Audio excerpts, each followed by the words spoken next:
Hello again, fellow audiophiles. I am Wave Theory, and I am back to give you a review of the Geshelli Labs J2 digital to analog converter, a $250 in its base package unit from the Florida-based mom and pop shop Geshelli Labs. So let's dive into that one. And just as a quick reminder, if you like what I'm doing here on this channel, please like and subscribe and do all those things you do to support YouTube channels.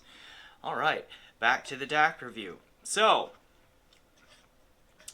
this thing is, it's been making some positive buzz in the hobby as of late. If you remember, the Enog series DACs were really well received, and they did not have USB. It took Geshelli Labs a while to incorporate a USB input, but this one, the J2, has it. And also remember that this is the unit that ended up having ESS DAC chips in them because of the whole AKM fire business, which I'm sure we all remember. And I know Gino Geshelli has talked about this before, about how much of a panic he was in when the AKM thing happened, the AKM fire happened, and he found out about it, and I'm sure I'm probably giving him PTSD again if he's watching this video and hearing me talking about it. Sorry, Gino, but good job on the DAC, right? So, I'm not going to dwell too much more on that, but I mean, what this is it's a balanced digital to analog converter for $250 in the base package. The USB that I just talked about here is a $50 upgrade from that base package. So for $300 you get a fully balanced DAC with a USB input and five total digital inputs, including that USB. So USB plus 4 SPDIF inputs, a Toslink optical and an RCA coax on the front, and then the same on the back there too. Alright, and then of course, the USB, which I discovered some interesting things about this USB connection, and I will get to that here in just a moment. Alright, so we'll just keep going over the features here. This comes at the aesthetics. I mean, Geshelli Labs products, I think they just look cool. They have an interesting design to them. They typically have these, acrylic or, polycarbonate of some sort, not fiberglass, but plastic, okay? But good quality plastic on the front and back, so you can look right through there and see all of the innards and all of that, which is neat. And then they have these aluminum boxes, chassis around here with the ridges on them that you can get in different colors. You can get different color panels on the front and back too. And they just have this, they strike a great balance of looking really professional and well done, but also just having that look of a mom and pop shop working out of the garage type of thing, which has a certain charm to it. So a unique feature that they have that, and I hope Geshelli as a company continues to grow and produce more excellent products, but I hope that they keep this basic look because it is a distinctive feature of their brand, and I think is cool and sets them apart. In that way, particularly at the price point where we just get a bunch of just plain looking black or silver boxes. Right? That they dare to be different there, I think works in their favor. Alright, so I just mentioned some of the inputs. You get a total of 4 SPDIF inputs, you get the USB input, and then of course because it's balanced, we have both the XLR balanced outputs and then the RCA stereo outputs. We have a 12 volt DC input here. Here is the stock power supply. It is, it's not much. It works. It is a 12 volt half amp unit, which I reviewed the Geshelli Arkel 2.5 GMR headphone amp a while ago, and I think it had the same power supply on it. So and again, it's effective. What I remember about that amp was, even though, that 12 volt half amp, you think you only get about 6 joules of energy to work with on that. I think that's right. Yeah. That amp did a really efficient job with the power that it did get in delivering that to the headphones, and I didn't notice any issues of power here. So I think Gino does a really good job of his designs being very power efficient. All right. So I'm going to come back to the USB here in a moment. With the USB, you can, if you choose to go that route and spend the $50 to get that, you get basically all of the decoding options you could ever want. I mean, you get PCM up to way more kilohertz than you'll need, you know, up to 32 bits. You'll get DSD 512 or something like that. So again, most of the specs on those things anymore from every company are just well beyond. Those numbers are just getting so high that I don't know that you ever use those. Most audio you're going to look at or you're going to really listen to tops out at 24-bit 192 kilohertz. And I mean, I've seen DSD 2X from like HD tracks. I don't think I have ever seen anything higher than that. But it's pretty standard fare anymore to see all of those things. And then of course the SPDIF inputs will accept, you know, up to your 24 192 PCM signals and that sort of thing. Okay, so that's the ins and outs of the design. Oh, I should say on the front we have a power button, we have an input selector button, and then what they call status. We get 4 LEDs right here that light up in different patterns depending on which input you have selected. And so it doesn't clearly mark like which input is what, so there's no display that just says, oh, you've selected coax 1 or coax 2. You kind of have to get used to what pattern the LEDs take here to know which input you're using. But kind of like the Cord DACs that I have reviewed with its different colored lighting scheme. So even though nothing's like really labeled, after a while you just get used to what the lights mean, and you can just kind of glance at it and see what that's doing and just know quickly. Kind of like looking at an analog clock instead of reading off numbers. All that. It is a little bit quicker once you get used to it, but there is that learning curve getting used to it.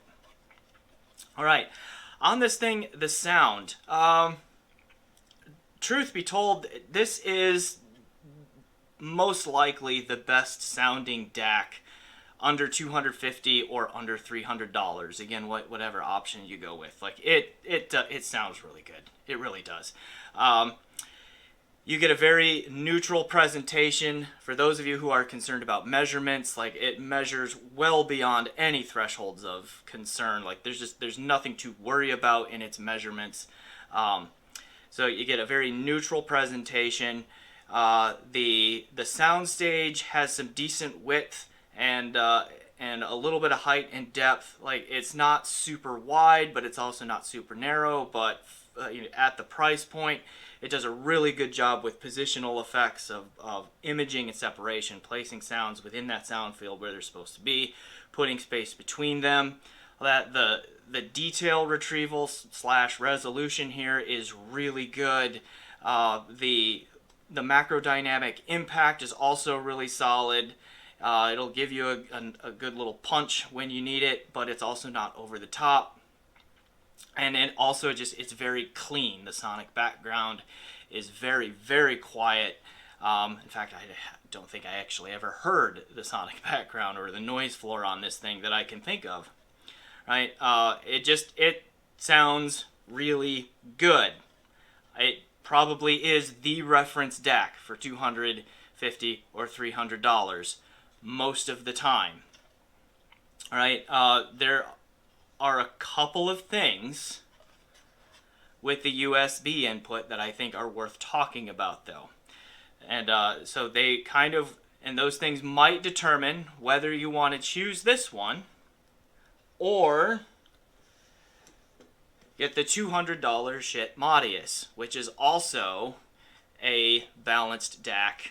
And again, it's $200, and you get similar stuff with the USB input. You get 2 types, or 3 types actually, the SPDIF digital inputs, and then you get both balanced and single-ended outputs on it.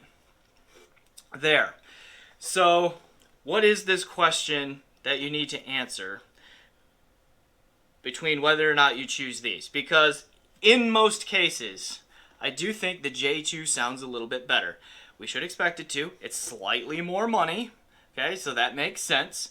They are both very, very good for the price. But there are some use cases where I think you're going to prefer the Modius over the J2, and then there are going to be some use cases you prefer the J2 over the Modius. So let's talk about that quickly. So when I first plugged the J2 in, I used USB. I used the stock Windows driver. I have a Windows 10 desktop PC that I plugged this into. And just to quickly run through, just so we're all on the same page here, I tested the balanced outputs of this thing using my Lake People G111 amp and my Vielectric HPA V281 amp. And I tested the single-ended outputs using my KN HA1A Mark II tube amp and my Shit Asgard 3 amplifier. A whole smattering of headphones are in there too. Like at different points during the testing, I used my HE1000 V2, the Edition XS that I just reviewed. I used my Audeze LCD2 pre-phaser, my Lawton modded Fostex TH900. What else did I use? HE6S EV2, a bunch of things. I used a bunch of things.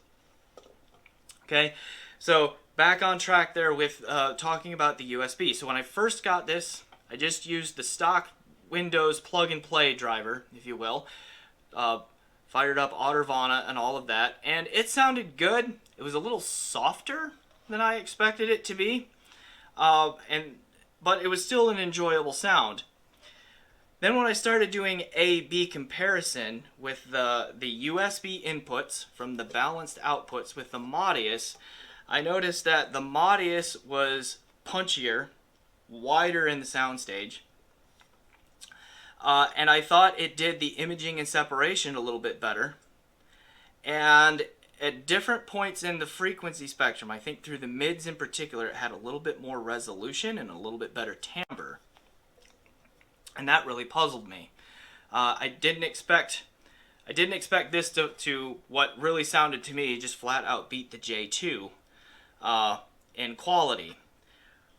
When I switched to the SPDIF inputs, using the coax inputs on both of these and using my Singer SU2 as the DDC, because that has twin coax outputs, so I could rapidly switch back and forth, then the J2 became what I just described it as the reference DAC for $300 or less. And I mean, it cleaned up. Its soundstage width widened out from what it was on the USB. Like not quite as wide as the Modius yet. Some of the punch came back, not quite as punchy as the Modius, but then the imaging and the separation really tightened up. The detail retrieval improved, the timbre improved.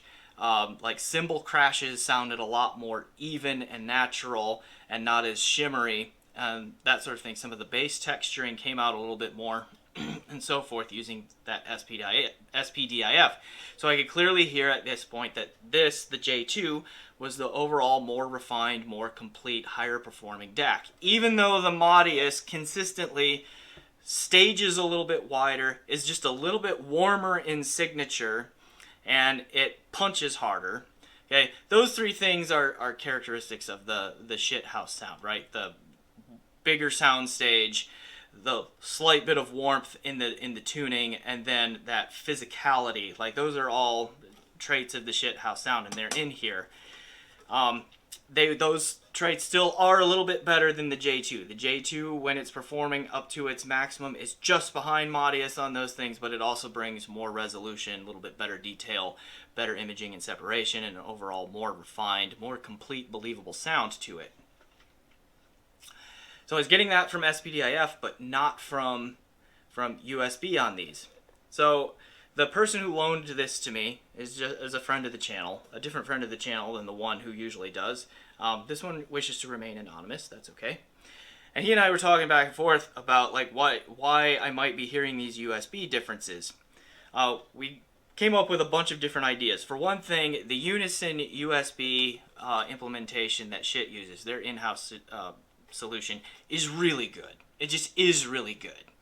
Okay, so their DACs sound consistently excellent and better than most of their similarly priced competition from their USB inputs, to my ear and from my experience. But we also we trusted Geshelli to engineer a good product, so we figured something might be up with that. So I looked into it some more, and then I found that there is an Amonero driver for the Amonero USB module that they use here that you can download right from the Geshelli website. So I downloaded that, tried it on my desktop PC. The gap between these two almost entirely closed. I still think the Modius had the slight edge in overall sound over the J2 from my desktop PC with the Amonero dedicated driver on this, but that gap was much smaller. Talking back and forth with this friend, we thought, well, okay, desktop PCs can just be incredibly noisy. Maybe that Amonero DAC module is not rejecting the noise as well, not cleaning up the signal as well as the Unison USB.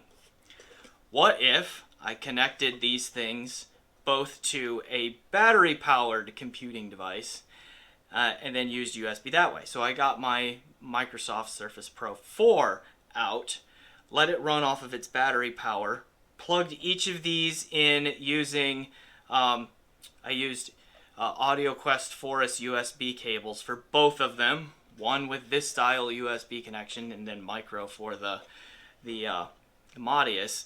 And that's when, and then just I started there again using just the stock Windows 10 driver. And there I thought it was pretty much dead even.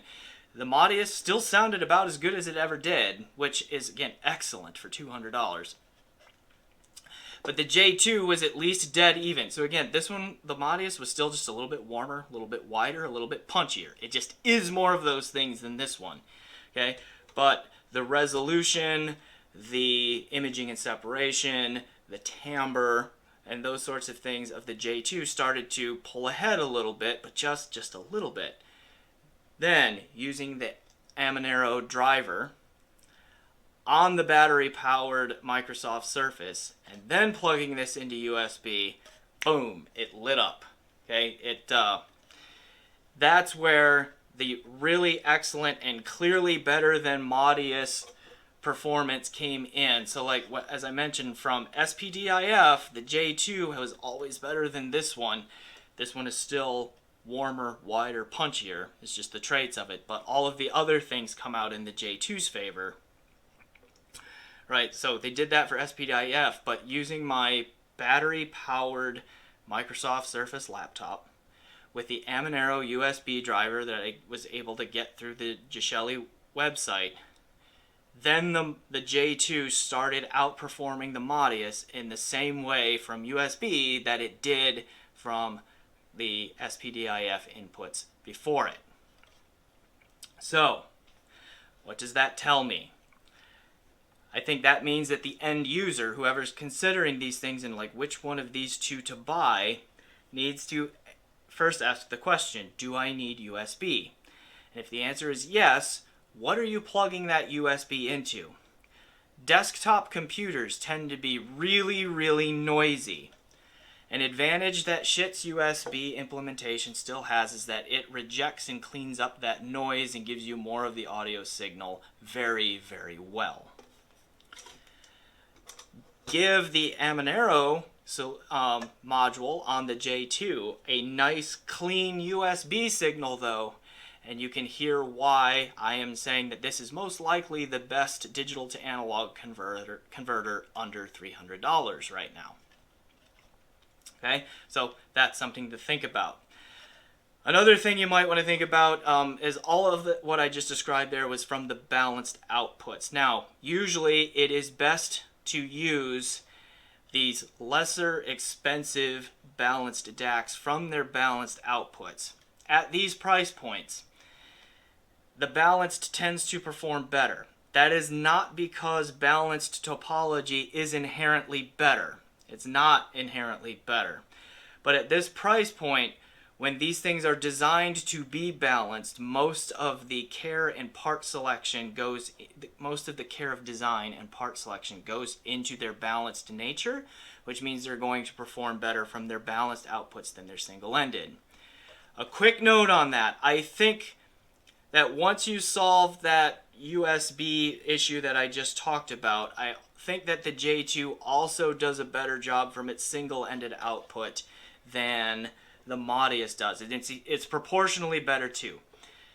The Modius does a pretty decent job from its single-ended output, but it's clearly better from its balanced output.